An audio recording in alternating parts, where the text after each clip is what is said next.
Hey, welcome to episode number 87 of The Brave Widow Show. Before I dive into today's episode, we need your help. We've had so many incredible and amazing stories of widows and widowers who have come on The Brave Widow Show to share their story, their unique experience, and their insights, encouragement, and advice for other widows who are out there. And I would love your help in spreading the word so that other widows and widowers can also experience these amazing stories and receive the encouragement and the knowledge that they are not alone. The way you can help do this is if you're watching this on YouTube, please go ahead and subscribe to the channel. If you are listening on Spotify, on Apple or Google Podcasts, or anywhere else, go ahead and leave a review.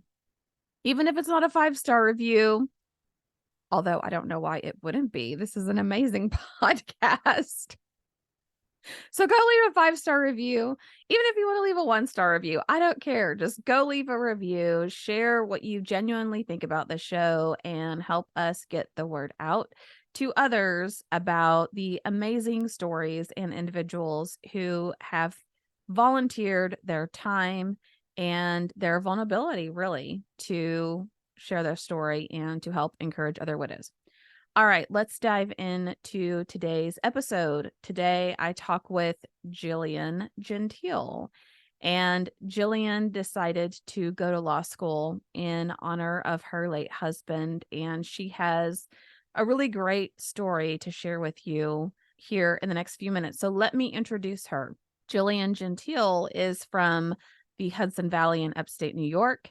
She became a widow in 2020 when her husband contracted sepsis from an injury he sustained during his service in the U.S. Army. She has a 10-year-old son, a dog, 4 cats. Now, she also told me 4 fish, a partridge, and a pear tree.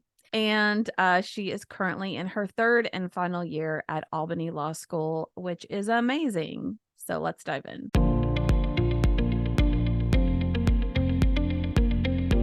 Welcome to the Brave Widow podcast. I'm your host, Emily Jones. We help young widows heal their heart, find hope, and dream again for the future. Hey, welcome back to another episode of the Brave Widow Show. Today, I'm excited to share that I have a special guest with me, Jillian. And Jillian, welcome to the show, and thank you for being willing to come on and share your story. Thank you so much, Emily. It's a pleasure to be here. Yeah, so I know our audience would love to know a little bit about you, a little bit about your background, and then really we can just jump into your story wherever you'd like to start. Perfect. So I currently am a law student. I'm in my 3rd year at Albany Law School. Prior to that, I was a teaching assistant at a day treatment center for children with severe emotional disturbance and mental illness. I spent about a decade doing that, mixed in with some social media marketing. Wow. Yeah. Okay, hold on here. So you're going to school for law. Yes. And you also did some incredible work with children and some emotional trauma there and social media marketing. Like you are Why just not? a jack of all trades. Okay, sorry. Go ahead. Or Jill of all trades, either one. I love it. Yeah, so I'm also a mom to a 10-year-old boy and a mom to a giant dog and 4 cats and 4 fish and a partridge and a pear tree. So very busy, a lot of stuff going on. Yeah, sounds like a full house, a full life. And I'm sure that you must have had just a full and wonderful relationship with your husband too. So tell us a little bit about, how you met him and really what that was like.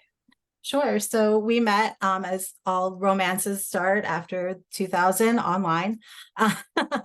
It's hard to date as a single parent. And I had recently left my son's father. It was not a good relationship. I had been in a very abusive situation. So I wasn't really looking to get into anything quickly, but at the same time, I was looking for a partner. I wanted to find an equal.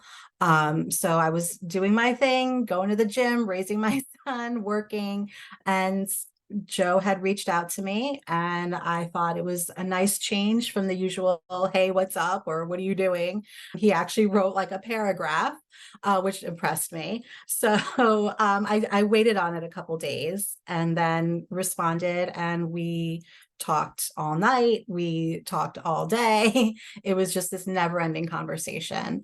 So we decided to meet later on that week. And at a bar that was close to my house. He offered to pick me up. I said, no, I'll meet you there. Always have an escape plan.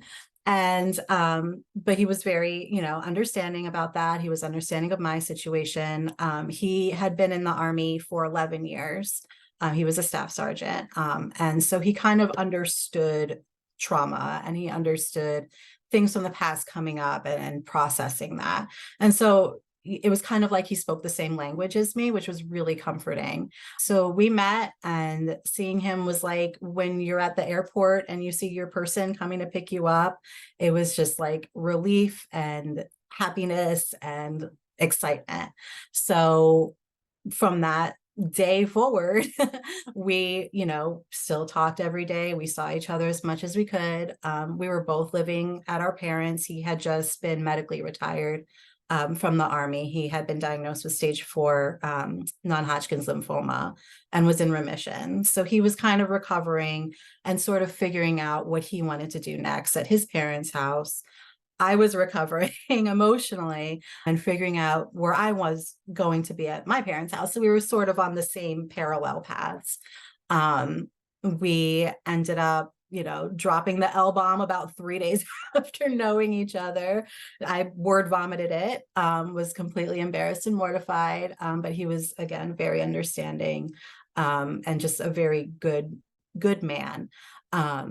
We ended up moving to Poughkeepsie. He had started his undergrad at Marist, which he was very much looking forward to. He didn't have his college degree yet because he'd been in the Army. So he was kind of trying to see what he could do given his disabilities. He had basically a broken spine. He could walk. You wouldn't know to look at him because he muscled through everything. But he was really suffering every day. And it was a lot for him. So he was trying to find something that he could do that wouldn't require a lot of physical activity. So he started pursuing his criminal justice, political science, and paralegal certificate at Marist. He ended up doing political science and history, I think, double major with his paralegal certificate. So he wanted to go into law. He always wanted to help people. He felt lucky in a way that he had his retirement pension, and that he had the financial ability to be able to help people in a position where, money wasn't really an issue for him. So he could take those jobs that don't pay a lot, but give a lot and give you a lot of heart. So he graduated Marist with like a 3.8 GPA. He was absolutely brilliant. And then started the process of preparing for the LSAT, which anyone who's taken that, it's a bear. It's terrifying and it's complicated. So he had brain damage. So it was hard for him to kind of process just reading and staring at a screen. I was always there to kind of talk him through things. And that was really how he processed things best, was talking them out. And the conversation came up often, you would be good at this. You should go to law school. You should try the LSAT. And I'm like, no, I'm not going to school. That's ridiculous. I don't want to do homework. I like my weekends. So, I would walk by his office and, point and laugh and, and be like, must suck for you to be studying. Then, jokes on me, I guess. But he ended up getting into Albany Law School with a fantastic scholarship. And 2 weeks into his first year, he had done orientation. He was so excited. This was like the culmination of the past 4-ish years of both of us working really hard to get him to this position. And so we were both kind of relieved. We were happy. It was during COVID time, so everything was remote. He was home. It was probably the most home that he ever was the entire time we were together. So 2 weeks in, he had gotten an infection on his leg, which was frequent for him. It was an old scarring wound that would get infected about every month or every so often. And so it was just a normal, okay, we're going back on antibiotics, we're doing this thing again. This time, for whatever reason, it went septic, and it was the Friday before Labor Day weekend. He insisted on sitting through his class, even though he was really like fading in and out consciousness wise. Eventually, he let me take him to the doctor. He was very much not the type of person to take care of himself. And so I brought him there, and it was very much downhill. He was incoherent. He said he was seeing checkerboards. He couldn't really identify what year it was. So they brought him to the hospital. Of course, being COVID, it was not possible for me to go with him at all the hospitals. They were able to bring him to one that would allow me to go in with him, given his condition, because he couldn't speak for himself and he had such a complex medical history. So I went there, we're thinking, okay, this is bad, but we've been to the hospital before. A cold for him would mean a collapsed lung in most cases. So this wasn't that unusual for us. He had no immune system from chemo. So when I got there, the condition that he was in was something that I've never seen him in. He was very vulnerable and very weak, and just, it was scary. And they took him up to ICU. All the nurses and doctors were incredible. They were on top of everything. They got him stable for the night and had me go home. He wanted me to bring his property book so he could do homework, and his computer so he could do homework. That's just how dedicated he was to school and to his future. So the next morning, I had gotten a call from the nurse who said that he woke up, he was incoherent, and they had to intubate him just to take the pressure off of his organs to help let his body heal. So I never really got to say goodbye to him in that way, which, that's always something that's going to sting. So I went there during visiting hours. I stayed during visiting hours.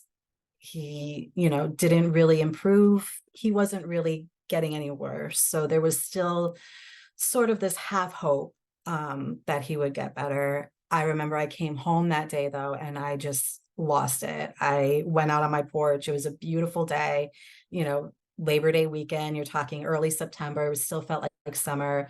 Spread out my yoga mat and just cried for like 3 hours. I didn't want to look at his things on the floor. I think on some level I knew he was gone. So I sort of slept that night. The next morning, very early, I got another call from the doctor that he had gone into cardiac arrest. He came out of it, but they didn't know how much time he had. So they wanted me to come there as soon as I could. So I'm, driving as fast and safely as possible. I'm calling prayer lines. I'm like just desperate for, obviously medicine can't help them. So I'm like, something has to be able to help him. Like, he's a good person. The world needs him. I need him. Everybody needs him. And so by the time I got there, he had been into cardiac arrest again, came out of it. So it was kind of just that all day. And the staff there was incredible. They were my family. And they said, they're like, you're the only one that can come here because they can't be testing everyone. They can only allow one person in at a time. So they're like, we're your family. And I'm here. I'm 35 years old. I have no support. I'm not prepared for this at all. All I have is him, who's on a gurney, intubated and, texting. So it was it was terrifying, and it was very isolating, and the staff was incredible. They reached out. The next time he had gone into cardiac arrest, they took me out of the room and down the hall. And I think they thought that it was it for him. I remember one of the nurses sat me down and we were looking out a window, and it was, again, this beautiful, no clouds, sunny day, which I'm a cloudy day girl. I always have been. So this was just like even worse. It was like, it's just, just bright, sunny, happy day. And I'm not. And, she's like, he might be going home right now. And, she just held me and, cried with me. Like, it was very, very comforting for me, which I'm not the type of person to reach out for comfort. I'm a very like withdrawn person when I'm going through stuff. So, to be vulnerable with someone else, a total stranger, was a really new experience, but they were incredible. He did come out of that cardiac arrest. We went back and they put him on dialysis. He went into cardiac arrest again and again. And every single time, I didn't leave after that first time. I was like, I have to watch him. I know it's going to suck. It's probably going to traumatize me, but I need to know that everyone is doing everything that they can to help him. And to watch them, I mean, they were in a line outside of the room. They were calling up guys from, my husband was not a small guy. So they were calling up these big men to do compressions on him, and they were giving it everything that they had. They were high-fiving each other when he would come out. Like, everyone was pulling for him, and, being around that energy and feeling that we all have the same goal here. I can't do anything except pray, except beg everyone else that I know to pray. And I poured everything into him. I've never prayed for anything so hard in my life. I had friends doing Reiki healing from a distance. I had friends saying the rosary. I'm a pretty open person. So I was posting on Facebook updates, because I don't like that, like, oh, I'm in trouble, pray for me. I want people to know why. I want them to have an intention too. I want them to share in that too. So I had so many people that were just on the same side. And finally, it got to the point where the doctor was like, this is going to keep happening. And, I'm weighing how long he's been low on oxygen with how broken his body is now and the recovery time, and if he's even going to come out of it, and having to have that decision to say, okay, let's let him go. And again, at the time, I'm like, am I even making the right decision for this person? Like, I'm not prepared for this. We didn't talk about this. But he has said that if anything happens to his brain, he wouldn't know what to do, because that's all he felt like he had left. So I went in, I hugged him, I kissed him. I said, if you have to go, I'll be okay, which was like the first and only time I've ever lied to him, because I wasn't going to be okay. I'm still not okay. I don't think I'll ever be okay. But, I wanted him to not hang on and continue to be in pain and continue to be putting his body through this, even if he couldn't feel it. I wanted him to know that I'll handle it. So maybe 10-15 minutes later, he went into cardiac arrest again. And that was the final time. And then, the only thing that I could think was, I don't know what to do. I have no idea what to do. I felt like I didn't know how to even like take 2 steps. I didn't know how to brush my hair. I didn't know how to do anything. And it wasn't that I was dependent on him. It was just, this was half of me now that's gone. And a huge part of me that's just gone. What do I do? It's like someone cut off a very important limb, and I have to learn how to function again. They let me call my dad. I ended up using a phone number that I had maybe 10 years ago. I don't know why. It made no sense, but finally I remembered my dad's number and called him to come stay with me, just so I wasn't by myself that night. And then, they walked me to the parking garage, and I got into his truck because that's what I drove there. And all the nurses were crying, the doctors were crying. They were like, I've been doing this for 20 years and I haven't cried like this. Like, he was just able to touch people, and he was such a strong person when he was alive, and he fought so hard. And they probably knew better than I did how hard he fought and what he went through and what he was going through. Better than I did. I, could see it on a superficial level, like, this is a lot, but they knew medically, like, everything that was going on with him. So for them to understand that and see him fight, was a really big deal to them. So I get him in his truck, which he always had country music on. I turn on the radio, and it's "I Will Remember You" by Sarah McLachlan, which would not be on one of the country stations. It was just so bizarre. And I lost it. I completely broke down. I'm in the parking garage by myself in his truck, listening to I Will Remember You, like, how is this my life? So I called his best friend who had been our best man at the wedding, Sean, and I told him, he's gone. He flew up.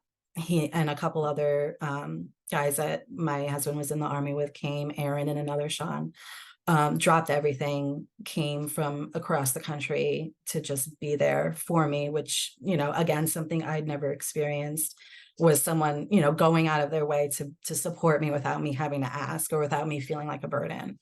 Um, and the days after that was just this like weird, foggy haze that, I barely remember, but I remember the funeral. I remember the wake.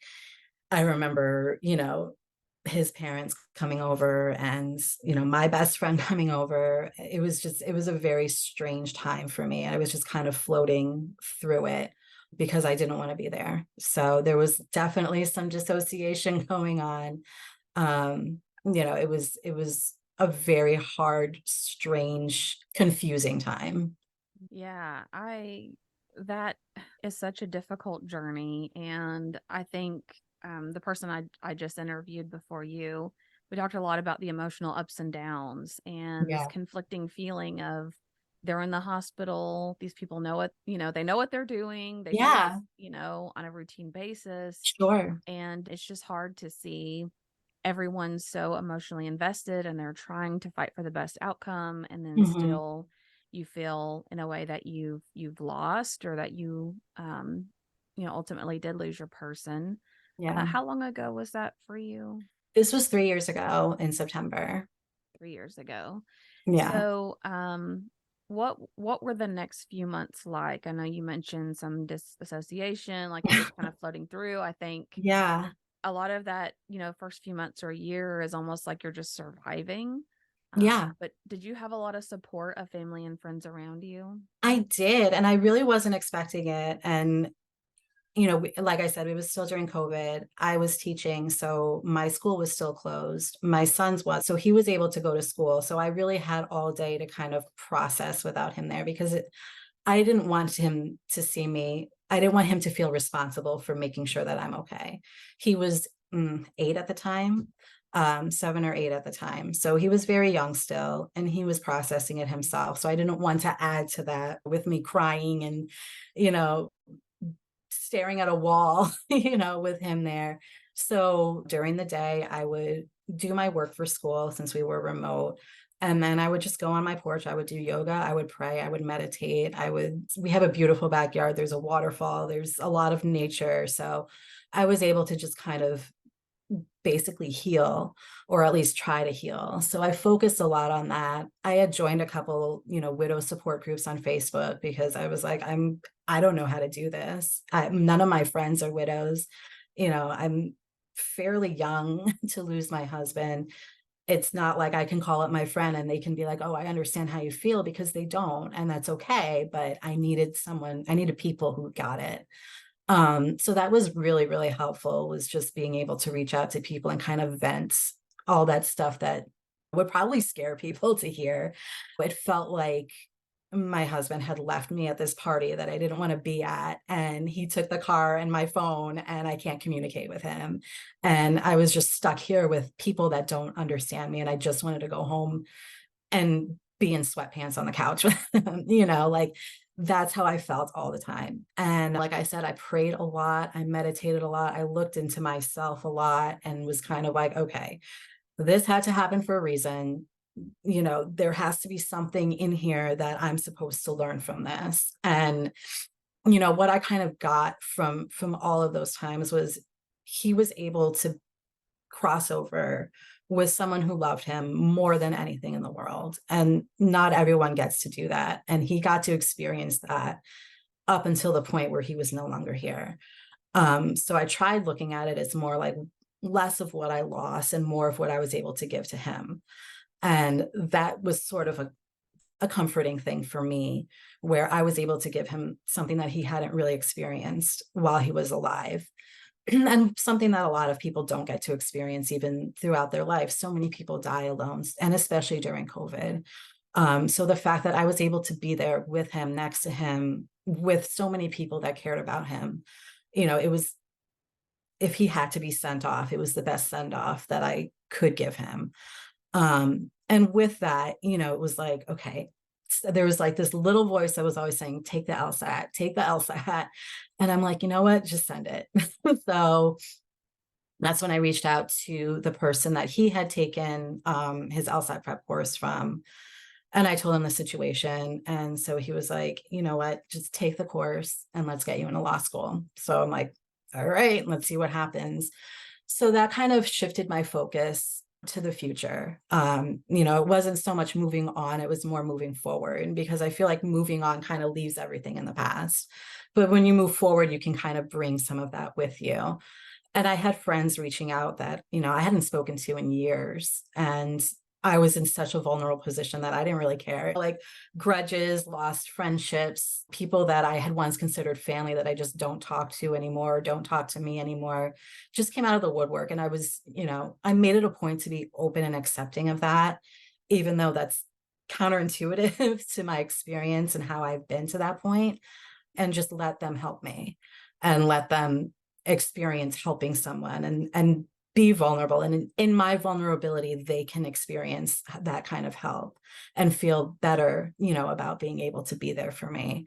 I had a friend come up and stay with me. She was amazing. I hadn't spoken to her in person in a very long time, but it was like, we're back at it. And again, it was probably one of the most beautiful expressions of humanity that I've experienced, seeing people just like be there for someone and not care about anything that's happened before, and just really be open to what can I do to help, or how can I help you, or can I just like sit with you.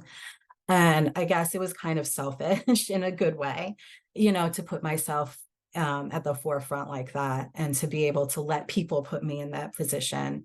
But it was really a beautiful experience. And I feel very fortunate that I was able to have that, especially from people that I hadn't talked to in a long time. Yeah, I think that's a beautiful thing that you were able to kind of reignite some of those relationships.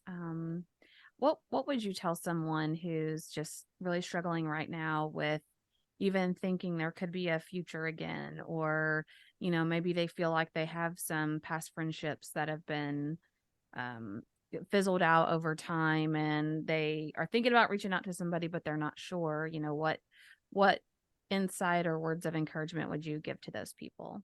I mean, I would say life is so short. And if someone has impacted you, and if someone means something to you, there's no harm in reaching out. And something my husband would always say is the worst thing you can say is no. So if you extend that olive branch, or extend that hand, or words of encouragement, or words of comfort, the worst thing they do is ignore you. But at least you know that you tried. And I think that's really important, especially we live in such a painful world. Those little bursts of love and those little bursts of kindness just mean so much, especially to someone who's struggling or someone who feels isolated. It's so important that to maybe be that light, or maybe be that spark that, helps that person get through those darker times. Yeah, I think that's great. And like you said, the worst they could do is say no. But I think it's so important not to feel like you're walking on this journey alone, or that you're really isolated, even though I very much resonate with what you said about being someone who's withdrawn. I personally, would frequently say, I just want to be alone. I just want to be alone. Yeah. I just want to process what's happening. But it is important at some point to rebuild your social circle, because it does feel like it tends to disintegrate when we go through this experience. Sure. And I knew even from the other widows in my groups, like this isn't going to be forever. People move on with their lives, people go back to their jobs, people they live.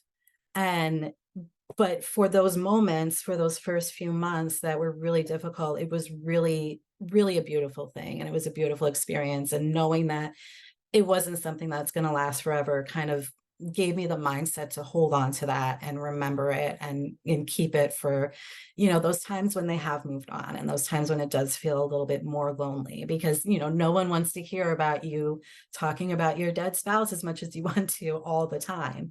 And that's just people living their lives. There's nothing wrong or mean or cruel about that. They have their lives, and this is just part of my experience. So definitely, you know, keeping that mindset that, okay, this is going to end, but it's really beautiful now, was really something that helped me enjoy the moment and kind of, you know, navigate where I'm going in this weird place that I was in at the time. Yeah, I totally agree. And that was one of the first things I did was join a bunch of widow groups and figure out like what is going on, what can I expect, am I Yeah. alone? Yeah. So that is really helpful. Well, Yeah. Jillian, thank you so much for being willing to come on the show to share your story, to be so open and vulnerable. Are there any final thoughts that you would want to leave people with? Just for people going through this, you know, it's okay to reach out. It's okay to not reach out. It's okay to not know what's going to happen next. At some point, do one thing at a time. And that's what really got me through those first months too, was not putting the pressure on myself to clean the house and process all the paperwork, especially him being in the military. There's so much paperwork. But giving myself one task a day and completing that, and then spending the day healing, because you're hurt. You've lost something. You need to heal. And, you know, accepting that it's okay to take the time to heal and not push yourself too far is really something that I think is important. Yeah, definitely managing expectations of yourself, giving yourself grace, and just giving yourself space to grieve and rest and heal is really Absolutely. important. Yeah. All right. Well, thank you so much again for sharing your story. I think that this is really going to help everyone who listens to it. Thank you so much. And thank you for this opportunity. Hey guys, thank you so much for listening to the Brave Widow podcast. I would love to help you take your next step, whether that's healing your heart, finding hope, or achieving your dreams for the future. Do you need a safe space to connect with other like-minded widows? Do you wish you had how-tos for getting through the next steps in your journey, organizing your life, or moving through grief? What about live calls where you get answers to your burning questions? The Brave Widow membership community is just what you need. Inside, you'll find courses to help guide you, a community of other widows to connect with, live coaching and Q&A calls, and small group coaching where you can work on what matters most to you. Learn how to heal your heart, find hope, reclaim joy, and dream again for the future. It is possible. Head on over to bravewidow.com to learn more.